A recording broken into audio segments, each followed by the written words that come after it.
Darlene Delgado has had a successful career, according to her resume, but many say her actions during the police investigation of that tragic incident at Rancho High School have left more questions than answers. Questions we and others are asking, but the district is deflecting.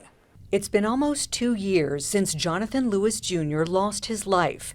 He was just 17 years old when he was beaten to death near Rancho High School by fellow students in November 2023. It's just an absolute point in time where you're never going to forget, and it's always going to define the rest of your life. 9 teenagers were arrested in connection with the incident. Those charged were eventually tried in juvenile court.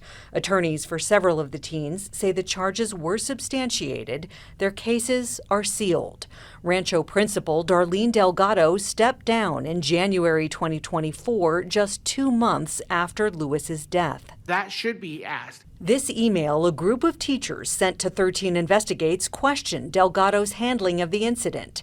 Parent Lenny Lither, who himself was a CCSD teacher for about 19 years, spoke publicly about it in a school board meeting. Inside CCSD, we do have something called a minor behavior incident. That could just be talking back, chewing gum, you don't know. Then you also have other higher levels of writing students up for misbehavior. I think to get that many students at the school to commit that kind of crime, it makes me believe that things were overlooked by the administration. In the complaint filed August 7th, Lewis's father says Jonathan even reported having issues with his assailants to CCSD prior to the incident, but CCSD failed to investigate or act on his complaints, which would have prevented his assault and death.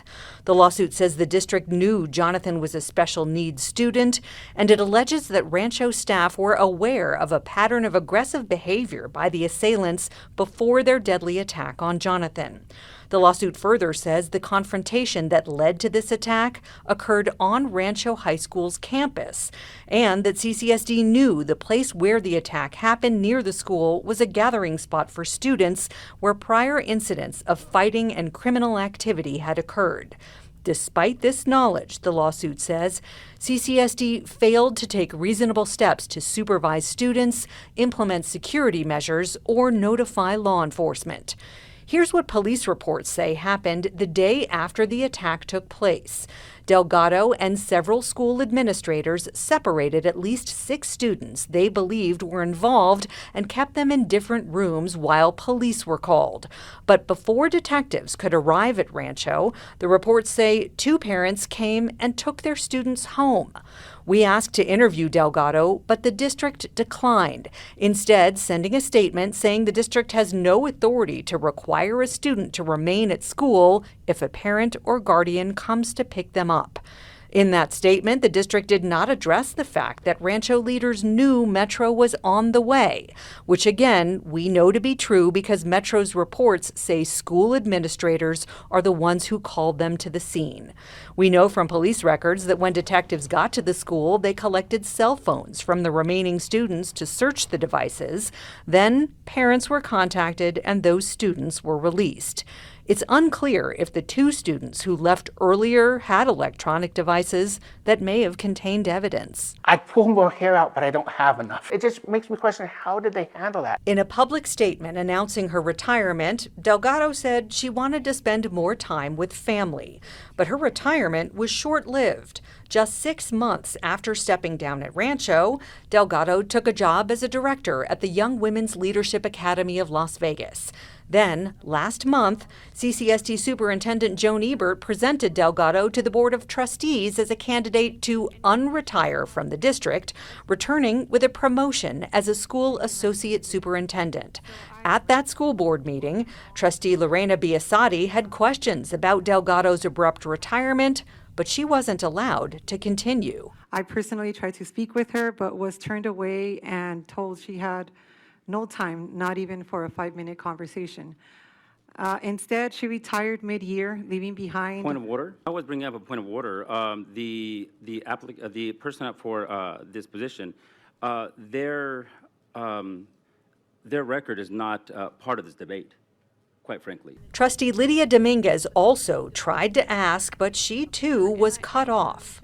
Just kind of wondering why, if the question was asked, why she wanted to return from retirement. Yes, that question was asked. Without going into like personal detail, because I know people retire or leave for numerous reasons. Is there any way to express, without going too far into detail, why? Madam President, point of order, please. Board Attorney Teddy Parker cautioned trustees about going against leadership. It is none of our roles to do the interviews. It's not our role to determine the questions. It's our role to determine whether or not this resume and this contract that's before us is approvable or not. Everything else you're second guessing your superintendent. Trustee Biasotti made a motion to table the issue and consider Delgado along with additional candidates. The motion was defeated and Delgado was hired. We don't feel like they care anymore. In the email we showed you earlier, the group of teachers says that leaves serious concerns unaddressed, writing in the wake of the Rancho incident, if the principal suddenly retires only to later emerge seeking a promotion, shouldn't the public and our elected members to the board be allowed to ask questions? Maybe she handled that situation better than I am aware of and maybe better than other parents are aware of. But couldn't the superintendent have said, hey, I want to let the school board know we investigated the situation and we are extremely satisfied with how things were handled? That motion passes. Ultimately, the board voted 4-2 to approve Delgado's promotion and new contract. Although they would not let us talk to Delgado or Superintendent Joan Ebert for this story, CCSD did offer an on-camera interview with Deputy Superintendent Jesse Welsh, who will be Delgado's new boss. However, without explaining why, the district canceled the interview and sent a written statement saying they're grateful for Delgado's return, calling her a visionary bilingual instructional leader who helped shepherd the Rancho High School community through the tremendously difficult and tragic loss of a student. Darcy Spears, 13 Investigates.